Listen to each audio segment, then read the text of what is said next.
Hello everyone. तो लो जी आ गया खेसारी लाल यादव जी और यामिनी सिंह का एक बहुत ही बेहतरीन वीडियो सॉन्ग जो कि फुल वीडियो सॉन्ग में रिलीज हो चुका है। और इसे गाए हैं खेसारी लाल यादव जी और निशा सिंह जी, और इसे लिखे हैं अखिलेश कश्यप जी और मनु साहू जी, दोनों मिलकर इस सॉन्ग को लिखे हैं।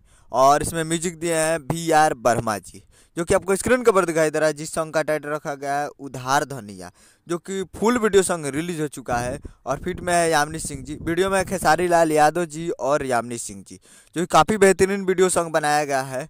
और काफ़ी बेहतरीन वीडियो सॉन्ग बनाया गया, तो आप लोग अभी तक नहीं देखें तो इसे जाइए और जाकर देखिए, जो कि काफ़ी बवाल सॉन्ग है और फुल वीडियो सॉन्ग में रिलीज हो चुका है। और इसका टीजर ट्रेंडिंग में है, जो कि आपको स्क्रीन के ऊपर दिखाई दे रहा है, जो कि 8 नंबर ऑन ट्रेंडिंग पे है। उधार धनिया, जो कि काफ़ी बवाल है और 8 नंबर ट्रेंडिंग पे टीजर है, तो जो उसे भी टीजर को भी जाकर देखिए और प्यार दीजिए।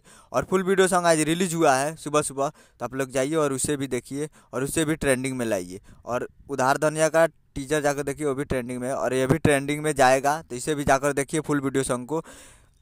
Blue beat Bhojpuri YouTube channel पे मिलता है अगले वीडियो में। जय हिंद, जय भोजपुरी।